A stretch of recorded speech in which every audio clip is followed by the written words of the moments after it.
Welcome to another edition of It's the Weekend, or the weekend's here, brackets almost. A bit different this weekend because there's no La Liga fixture, so this is sort of a replacement bus service. But it's not one of those crappy single deckers, is it, Graham? It's a big tour bus with a billiard table and a jacuzzi on it.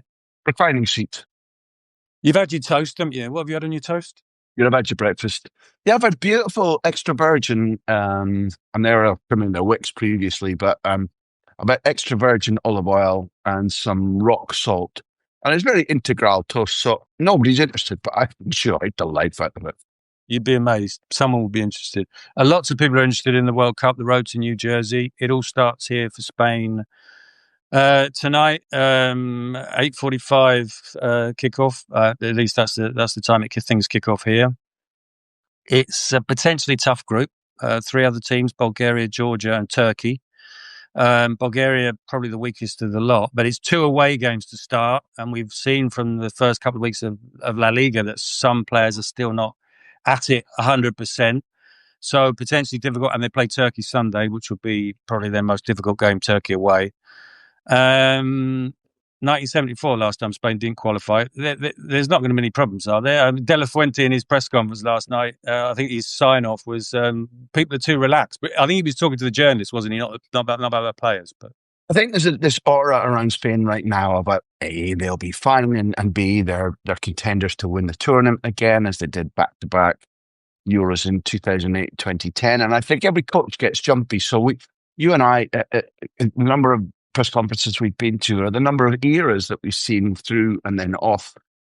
You understand it when coaches get jumpy, but I think it's also crucial to talk about the fact that De La Fuente has got a couple of players in Carva and Rodri who are barely making impacts in their own club first team again after long knee injuries. He's had to say goodbye to a couple of footballers. I think there are few more dominant isn't the word, but Fabian Ruiz at Paris Saint-Germain is not only in the absolute pomp of his career, he's a guy who takes a game, and he looks completely different to Xavi and Iniesta. Maybe there are some similarities in physique with Busquets, but he's the one right now that can take a game in midfield and consistently use the ball in a way that gives you the tempo and the direction and the accuracy that you crave. And he's the release spring for the two wingers, Nico Williams and Lamine Yamal. And that's not to say Rodri isn't, but we might talk about him in a minute. So Fabian Ruiz been absent and drawn to the squad at Las Rosas in Madrid. These are the types of things, I guess, plus what you said that we've seen. For example, Lamine Yamal has strung two bad games together for Football Club Barcelona, which he's actually never done in senior football. He made his debut at 16. So you could understand De La Fuente being nervous. Teams like Bulgaria in recent years have traditionally said what we can do is we can physically bully Spain, and if we get a ref who's not on his game or who's friendly to us, we can hurt them. And right now, in my opinion, although the Bulgaria are clearly the weakest of the teams in the group, De La Fuente would settle for a 1-0 away win, no doubt. Just to make it clear to people, 4 teams in the group. If Spain win the group, obviously they go through. 2 games this month, 2 games in October, 2 games in November. Their last game is home to Turkey. If they don't win the group, they are guaranteed a place in the playoff, but they don't want that. The playoff is next March. It's a double playoff as well. So the importance of winning the group. For those who don't know, he's incentivized them because you picked up on the tone as well as the words of De La Fuente as he closed his press conference.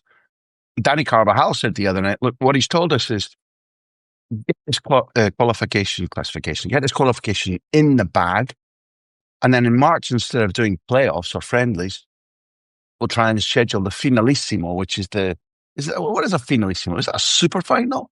Yeah, probably, yeah. Against Argentina, yeah. So the world champs play the European champs. They've been wanting to get this game on.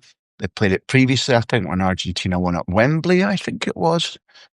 And it's hard with the scheduling, but there's a gaping opportunity where other teams are playing playoffs to get to the World Cup.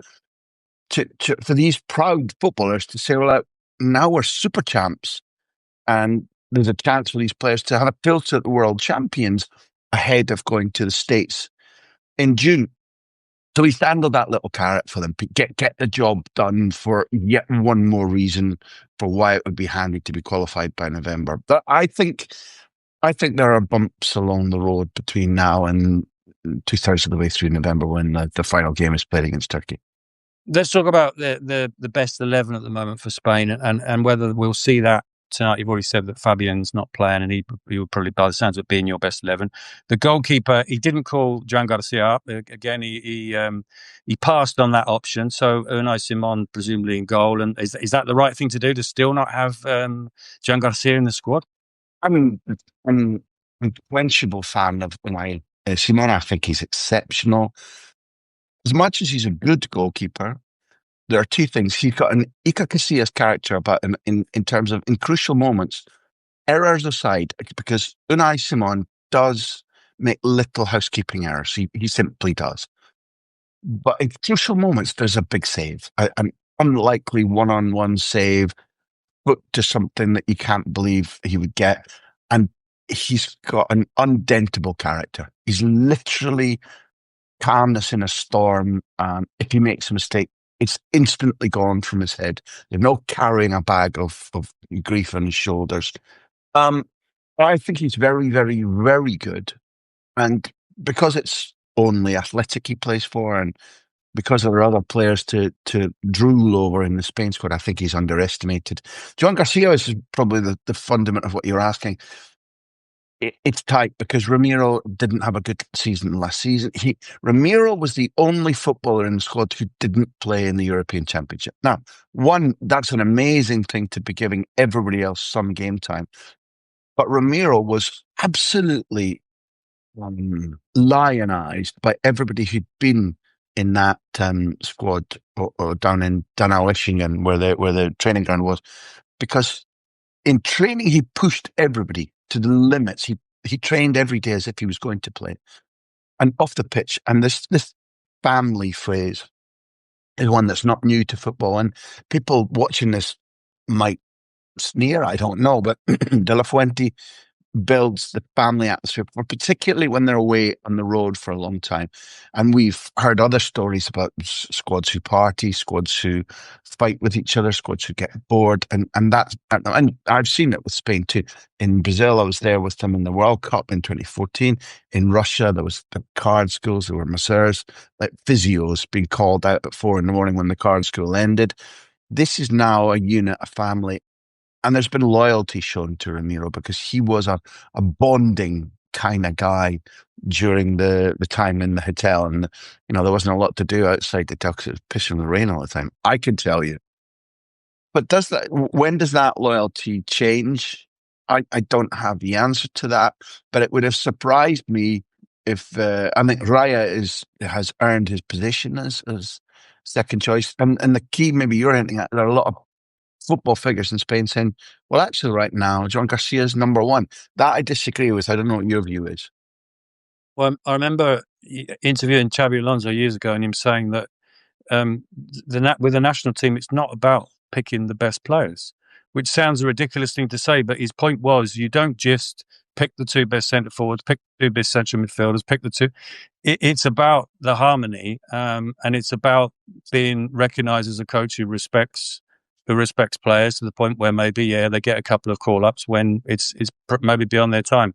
And you're hinting that brings that draws out the loyalty, the spirit, the unity. Here's a guy that we don't only answer to, but we can trust. Mm-hmm, absolutely. But there was never any question that he wasn't going to call Carvajal up. Defensively, he'll be at right back. Cucurella will probably be at left back. Who have they got in reserve? It's Porro on the right, isn't it? And Grimaldo on the left. And we think Carvajal starts. Yeah, even a bit more caution with Rodri, but not Carvajal. I think Carvajal probably does start. It's in the epitome of a game where his toughness, his standards, and his experience drive you on. The trouble for De La Fuente is he will absolutely want to play Carvajal against Turkey. I thought it was interesting that Alonso left Carvajal out in the last La Liga game. We'll come to this again, but Trent Alexander had by far his most all-round impressive game in a Madrid shirt. Not yet at his ultimate Liverpool or England level, but that worked for Alonso. Now, this is a suspicion, not a fact, but I suspect that while Alonso went, I'm going to look after Danny, he doesn't need back-to-back games all the time. I think Xabi Alonso was a linchpin of the national team. He intimately understands what it's like to be part of a losing and a winning era for the national team. And in my opinion, Xabi Alonso thought it was a controlled situation where it was a controlled risk, where he could have it in his mind that Danny Carvajal might have 15, 20 minutes there against, it was Mallorca, wasn't it? Mm-hmm. And be more ready to play in Sofia. Is my opinion that he wasn't doing it for Spain, but it's half in his mind that Danny Carvajal is desperate to get back to play for the national team, something he's talked about himself. Mm-hmm. And in the centre of defence, Howson and Lenormand with Vivian and Kouassi as the second two. Is that fair? I think Howson has earned his right. Howson has played extraordinarily for club and country over the last 24 months, and he's so elegant and wonderful on the ball. There is a partnership budding with Kouassi, who was left out of the last Barcelona game. I agree with you. De La Fuente loves Robin Lenormand. There is a possibility that you can then play Howson right and Lenormand left if you want to. Howson so far has traditionally been playing more football on the left of centre defence than for club and country than he would want to.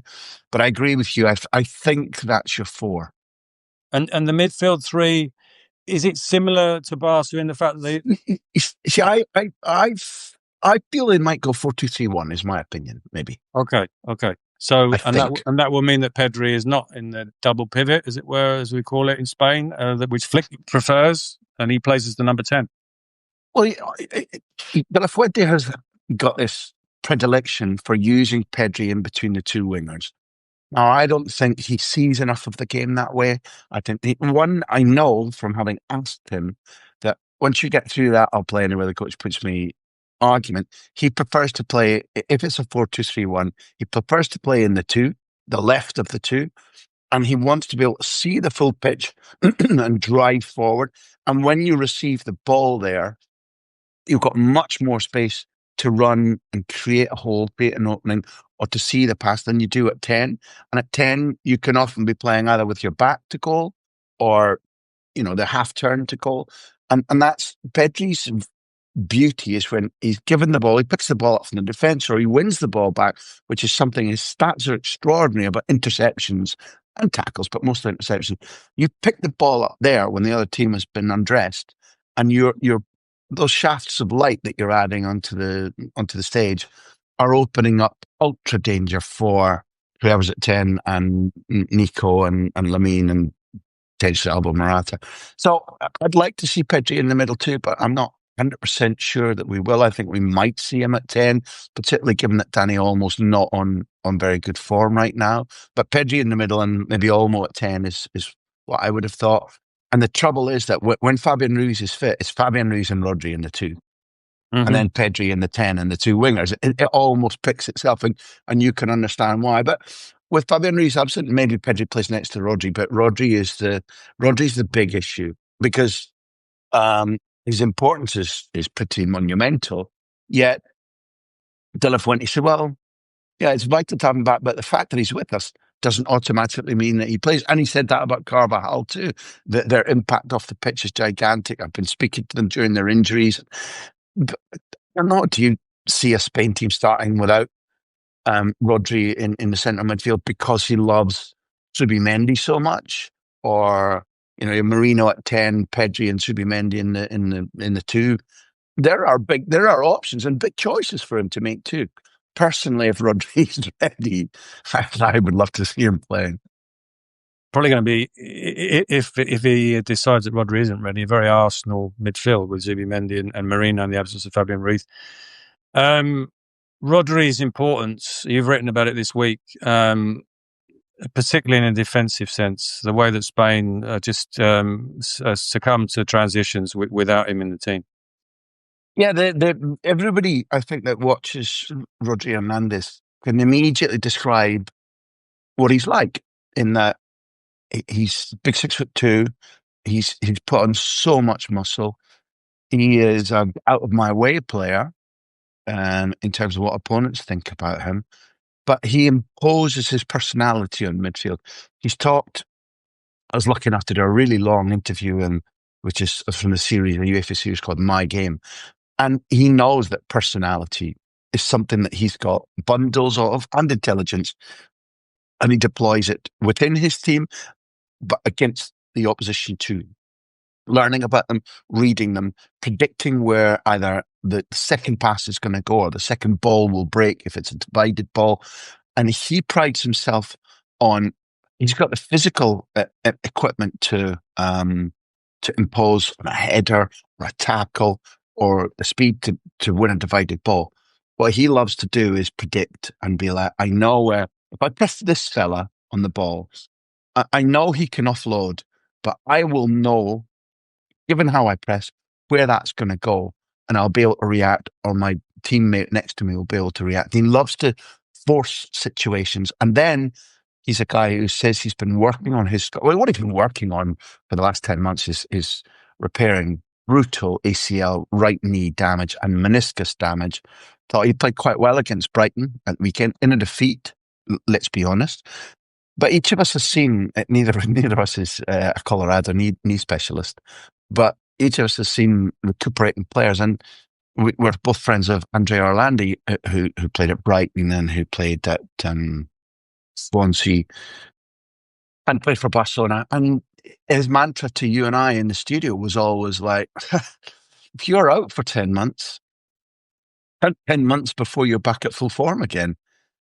Poor old Rodri in Spain and even City don't have those 10 months, but it may still be a reality. Without him, I argued in my ESPN column that Spain had become quite Civ-like, because I forget the stats now.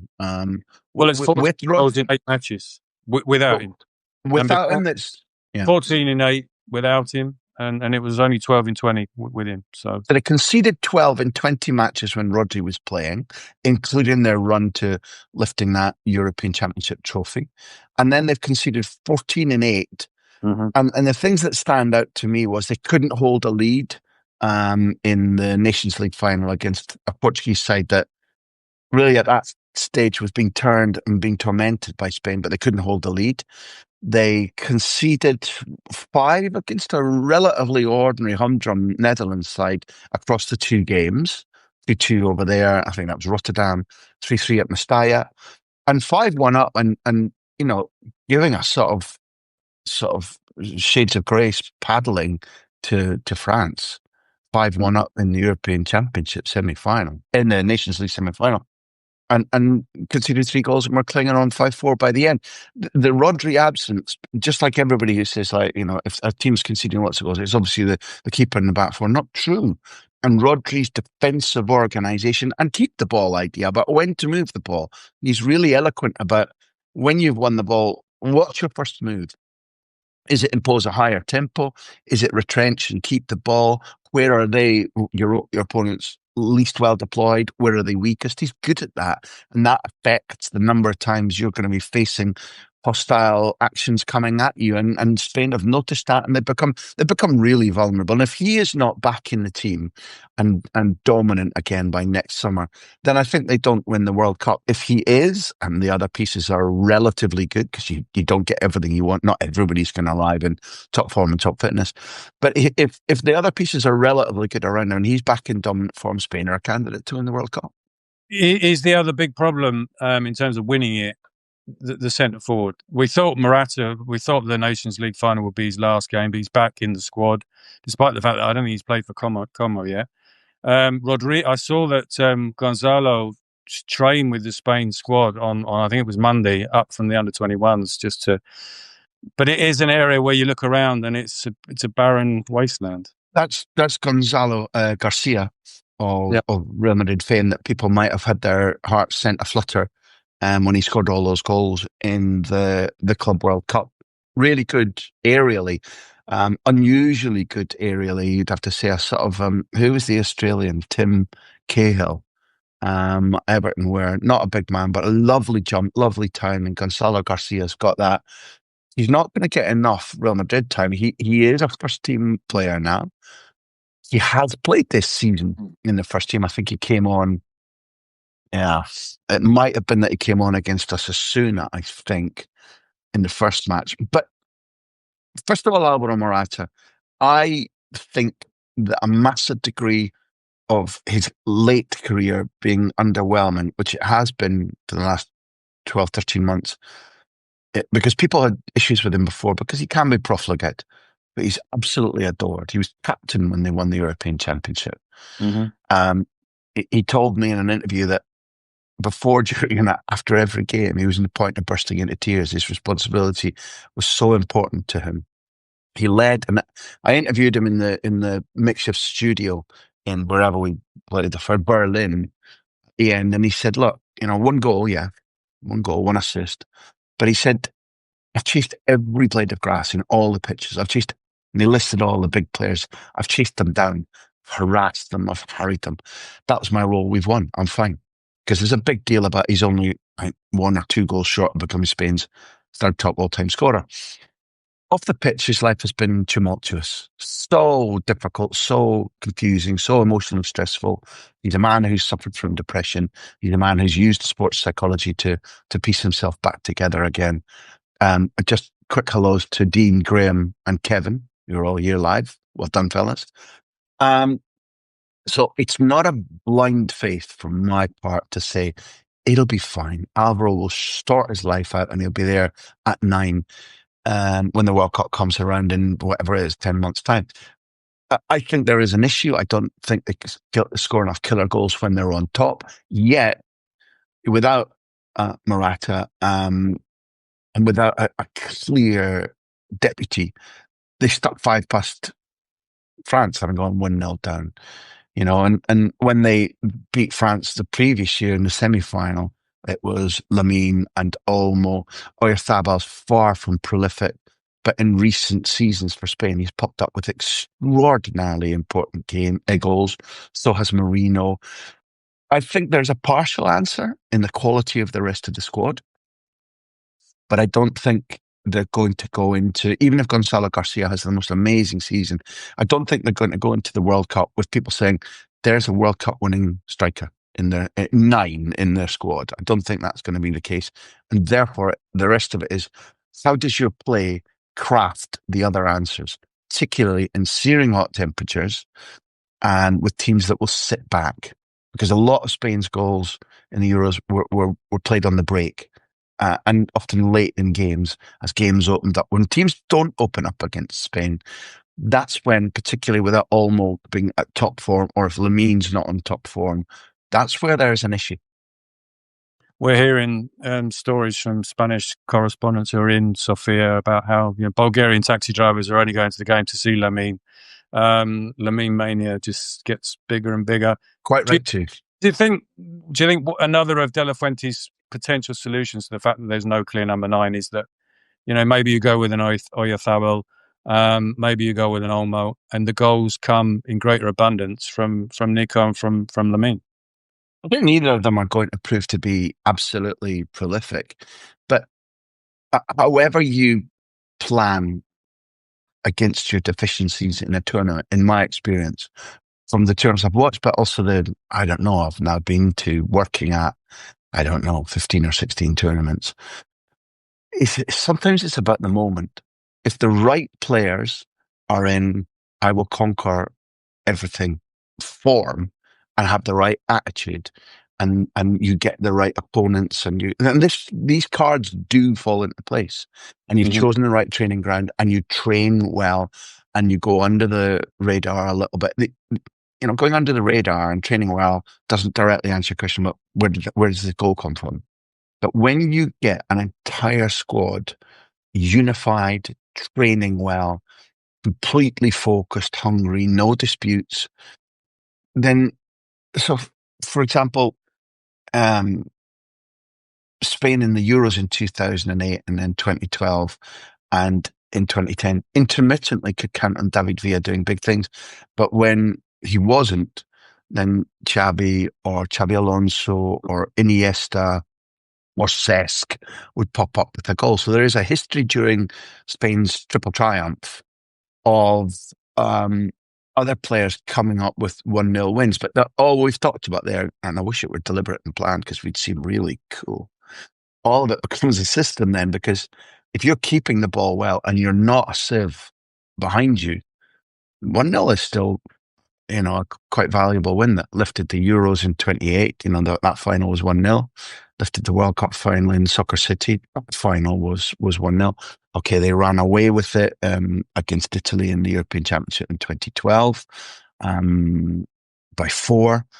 But the Nations League that they won against Croatia was on penalties because they didn't concede. And the England game, they only scored 2 goals. They didn't run riot. Nico got one, admittedly. Oyarzabal on the break got the other. There are ways in which, without a stellar number 9, any team, not just Spain, can win a World Cup. It's just an awful lot nicer and easier. You've got a boy who's there's a talisman. We've got a young David Villa. He'll nick 6 across the tournament.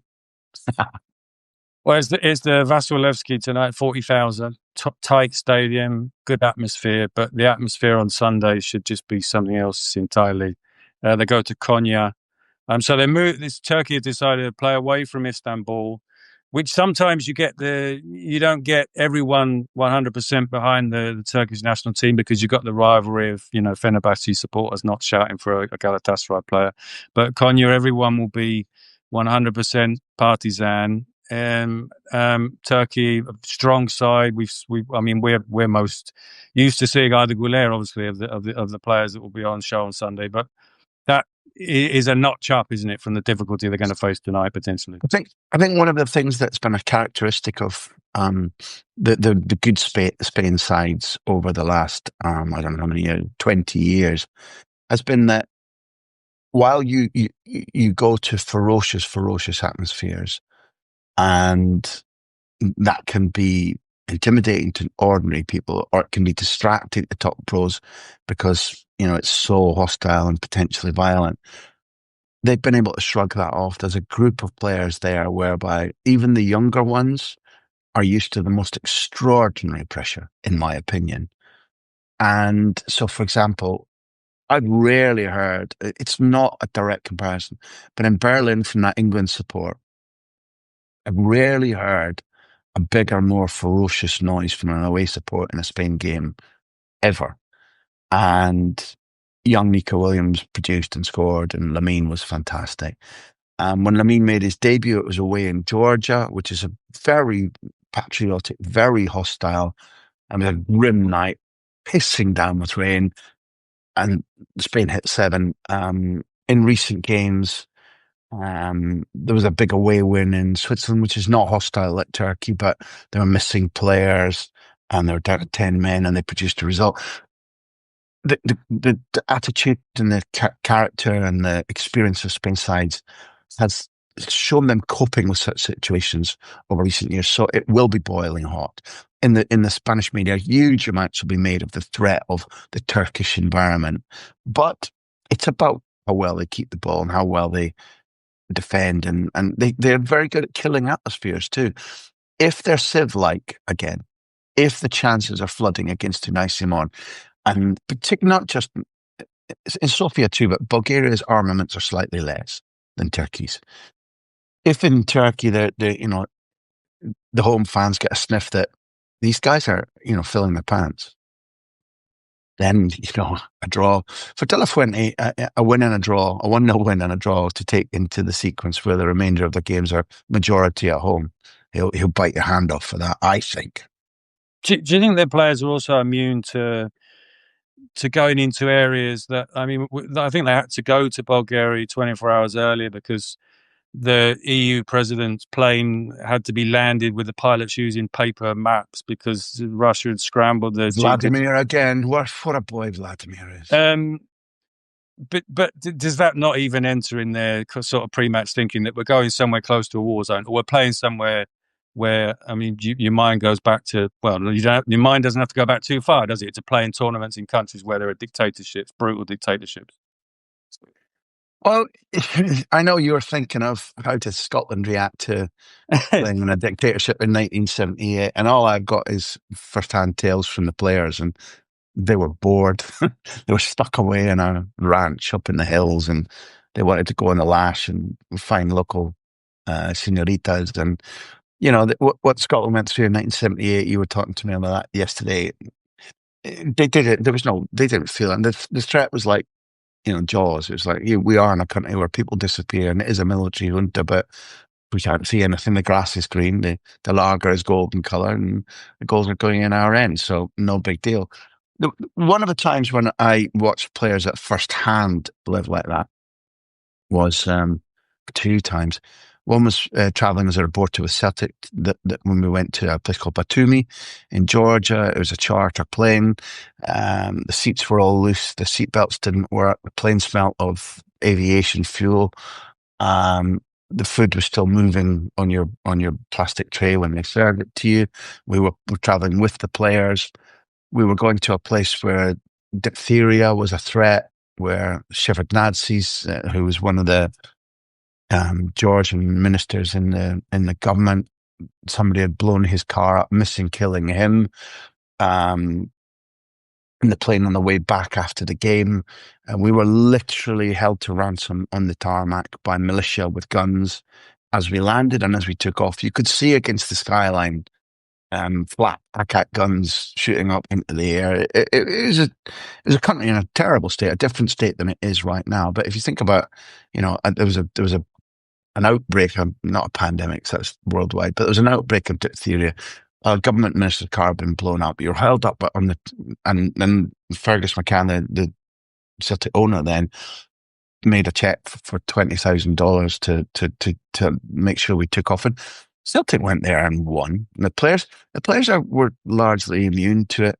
I remember going, the first English club went back to Istanbul after two Leeds fans were killed.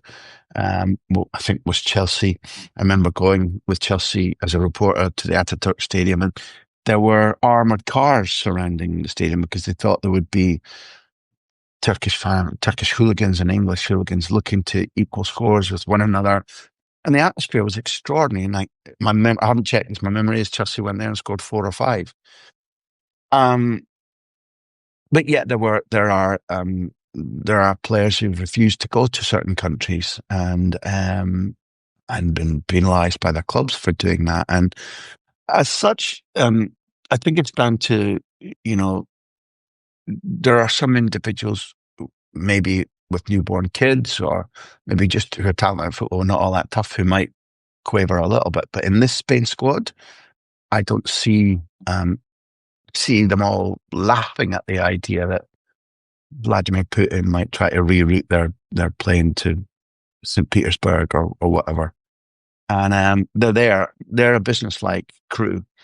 So bad things do happen. Alfredo Di Stefano got kidnapped, didn't he? On a Real Madrid tour of, I can't remember if it was Colombia or where, but bad things happen. But I think this Spain crew will not be in the least bit bothered. And the small evidence I presented there when I've seen groups of players go to, bouncy areas is that in the majority, they're like, I'm not saying they don't have a thought in their head, but they think about other things and they just get on with their job. They got the big headphones, haven't they? Yeah, with the big headphones, you feel like you cover your eyes, the enemy can't see you. Yeah. Georgia away is the penultimate game, so they're the 2 November games: Georgia away and Turkey at home. And Georgia are not to be taken lightly, are they? I mean, we know the individual players. They got Kvaratskhelia, obviously. Notice how I said that quickly. Mikataudzi has just signed around. Yeah. So Mamardashvili, is really well known. And in the last game, I was at the last game between Spain and Georgia, which was in the Euros. And at the point, and this brings us back to Rodri, at the point when Georgia were playing well, playing ferociously quickly, it was wait, rob the ball, and break. Spain were at 6s and 7s. Georgia deservedly won 1-0 up. And it took out more than a heartbeat for Spain to get back on terms. And Rodri scored from outside the box, a right-footed shot into the other corner. And at that moment, I can tell you, beyond celebration, there was relief. Mm-hmm. And if you think solely about the 7-1, I think that was in Tbilisi, which is when Lamine made his debut. There's a false narrative about the arithmetic of the scores. I would expect, with the motifs of revenge, with the motifs of knowing Spain a little bit better, and right now Spain being not as powerful. There are too many footballers who are not on great form right now. You're talking about November, so by that time, everybody might be battle hardened and ready, but equally others might be injured and absent or suspended or whatever it is. I think that anytime you travel to Georgia, Scotland had this recently. They're very streetwise, which means they know how to play the referee. It's a hostile environment on the pitch, not just off the pitch. If that's your penultimate game and you have to get points out of it, they'll be planning like fuck about how to cope with the players, with the atmosphere, with the weather conditions. It's an uncomfortable second last game. You mentioned Mika Tadzi, so let's wrap up with just a little bit of a look back at the transfer window. Come on. That was the biggest deal that was done. Maybe not the surprising one. The surprising was that Villarreal let neighbours Levante have Etera Young. What caught your mind? Who had the best deadline day? Well, it's a little bit old hat now because it happened so long ago, but Joan Garcia is already absolutely the best deadline day. Yeah, he was brilliant against Roja, wasn't he? Absolutely incredible. I don't think, even though Sevilla went and won it at Girona, I don't think it was Sevilla because the reaction to Alexis coming in and Donny Lucabacchio going out has been pretty poisonous. Yet we saw Sevilla being pretty businesslike at Girona, and Vargas particularly looking like he means business this season. I've always had a sort of a blow hot and cold over Lucabacchio in that his actual, the goals he scores, he's like an upper class Rafa Mir. The goals he scores can look fantastic, but does he give you so much that he was untradeable? No, I don't think so. I think Villarreal aren't far away from having won the market. Deadline day, Barcelona got Gerard Martin registered, which isn't very sexy, but given that Balde's now injured, could become quite important. Deadline day, Pete. Tell me more. You mentioned Sevilla getting Alexis. How hard must it be for a Sevilla fan to watch Alexis come in and Betis get Antony? Well, the one thing that I would say that I found uplifting about the deadline day, because I think the transfer market is ruinous. I hate it. I hate reality TV. I hate the fact that the transfer market, in theory, has morphed into an entity in itself. It's entertainment, and it's reported like fucking red tops or supermarket rags in America report the life of stars. It's just a steaming tide of bullshit and fucking vomit. Right, in my opinion, from the dog days of May right through to the first day of September.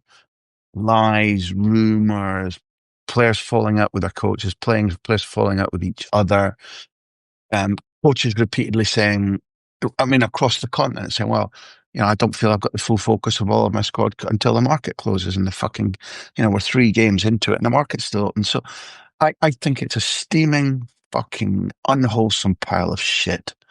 And my preference, and it's an imperfect option, but it's better, is that the market stays open from the instant that the majority of the leagues in Europe are finished. So whether you maybe call that the first day of June or the 5th day of June, whatever, the market is open from then all the way through to the last day of March. All the way through. And at the end, between March and May, when you don't want a big team going, well, we've got this surprise rival in the semi-final, we've got a surprise rival at the top of the table, we're just going to go and buy the best player. So you close the market at a point where brutal, nasty, horrible deals like that can be done. And it becomes a natural, woven into the natural part, as it was, of the season. And there will be objections, but in my view, that would be better. And I think that we went into transfer windows for reasons which were related to the ripples in the pond after the Bosman deal. And they've become a thing now, and they've become an ugly fucking, just a little horrible little Smeagol golem of a thing. I despise it. And yet, there's Anthony. No way should they have been able to afford him, Betis. It's been a Romeo and Juliet story, like with Betis crying out of their window, Anthony, Anthony, wherefore art thou, Anthony? And Anthony, well, I'm going to hear to let down now, even though that was Rapunzel. But trying to get out, trying to make sure that he didn't need too much of a payoff from Manchester United, a club, and that's where he'd grown to hate. He'd been uplifting and graceful and fun and dangerous and volatile and nasty, apart from the Chelsea game last season, because he was a mix of beauty and thrills, and the romance between him and Isco, particularly. The fans loving it. Look what happened. Betis lost before he came back, and Betis lost at Cartuja with 65,000 there. People underestimate what the Betis fan base is. And if I spoke to Juan Jimenez, the general manager of Betis in Monte Carlo last week, and he was like, "Look, this is a stadium which now is built because they've tarted it up and it's built for football. We will begin to fill it, and we can go on a run. And European football for us can be beautiful." So Anthony has got, a chance to rub Sevilla fans and Sevilla, the club, their noses in the dirt. He's got a chance to hold the team until Isco's back in November. You've got European football with Betis again for the second season in a row. And when he arrives back, it's like Julius Caesar arriving back in Rome after, conquering Belgium, just to pick a name, because there's great beer and great chips in there, and also Knuckles as well. That had to be said. And he's for those who haven't seen it, he's leaning out of the window of the car, but with all of his top torso out. And he's doing this, and the airport and the training ground are mobbed, and people are losing their minds. And it's a beautiful reuniting of a club and a player that were meant to be together, that shouldn't have had the financial resources to be able to do it. There's been some extraordinary negotiating in order to get him now full-time, permanently transferred Betis player. And for those who are looking in now or watching the podcast, or who watch us, who listen to people like you and me commentating on La Liga, to have Anthony back in this is where he belongs. He was misunderstood and underused at Manchester United. Ajax fans will remember. Last season he was beautiful. I am ecstatic that he's back, but I still fucking hate the transfer market. There's a Betis fan who is refusing to go to Cartuja, and every home game he will not watch Betis outside of the Benito Villamarín. Every home game, he's going to Cartuja, but he takes a seat and he sits outside with a transistor radio. He's got the Benito Villamarín, not Cartuja. No, he's going to Cartuja, but he will not go in. So I've misread the story, and I thought he was actually sitting in the ruins of the Benito Villamarín, where it's a building site right now. But the last time we sent a reporter there, La Cartuja, to preview the fact that Betis were going to move there. So people don't know, it's called La Cartuja, named after a monastery that was on this. It's a sort of an island. It's called an island in the middle of the Guadalquivir River. And this is the monastery where Christopher Columbus stayed before he set off to fuck up North America and lead to the end of the Native Americans' existence there. And so La Cartuja was built to help bids for the Olympics, 2 bids for the Olympics. It used to be often referred to as the Olympic Stadium, and there's nothing higher, stronger, higher, faster about it. And it was a terrible place for football up until now. It was cavernous, it was open, the pitch was terrible, the huge running track, and they've tarted it all up. And I thought the cup final there between Real Madrid and Barcelona was brilliant. Okay, Betis have won one, lost one there, but it's going to be absolutely extraordinary. And like you said, that fan is like, I'm not going in there. Football leads to such eccentricities. Are you going to tell me I'm with them all the way? I'd be there with my long wave radio tuned in to Peter Jones on Radio 5. Not about Peter Jones, yeah. No, I think Anthony might be the thing that tips him over the edge. I think the fact that Anthony's come back, he might have to go in. He might have to go in. Yeah, but after his fame about not being willing to go in, he'll have to disguise himself up really, really well. We're going to check. I'm going to check before we come back next week with our usual La Liga preview whether is sat outside the Benito Villamarin or he's sat outside Cartuca, because you've given me the doubt now. I think he might. I think you might be right. I think he might be going to the building site just with his deck chair and his transistor radio. Which, if true, you'd laugh me even more. No, I'm not putting on a fucking hard hat. It's yellow. That's Villarreal. I'm sitting right here in row X, seat 2B, and because this is, and listen, I've said this so many times, but for somebody who's second ground in Spain ever in 1982 was the Benito Villamarin, I'm a little bit sad to see it go. But if they build it as well as the as the architect's plans suggest they will, and as quickly, which is because they're projecting to be back in 2 years' time, which Barcelona haven't managed. I mean, that's not for this episode, but Barcelona's fucking bedroom farce with the Camp Nou and where to play the Valencia game, which is a week this weekend, and they've got their first game away from home at St James's in the Champions League, because UEFA said you can play away from home. But it's still not ultra clear where they're going to be playing against Paris Saint-Germain. You'd think they might manage to ram through the Camp Nou, but we talked the other week about safety. So if Betis turn their, on budget and it meets the specs, the pictures that they've been showing us, it will be so exciting. And then Sevilla will be playing catch up because they'll be next into Cartuja and they will smash the Nervion and build again. And given the way the club's been running, that won't be on budget, to picture, and on time. Andalusia rising up, but let's hope Sevilla don't have to do it from the second division from Cartuca, because Cartuca in the second tier would be. Yeah. So we'll be back at the same time next week for a La Liga preview, but you'll be back a million times before then, here, there, and everywhere, like Vince Soler.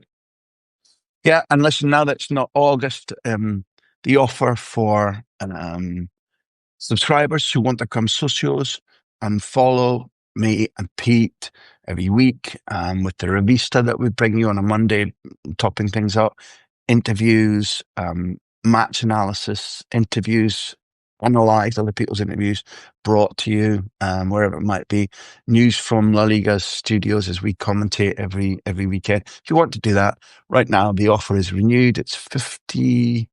I think it's 36 quid for the year, and I think that goes up to 70 pence a day, something like that. So join up, help support us, become a socio, and once you do, stay tuned. Until then, adios amigos.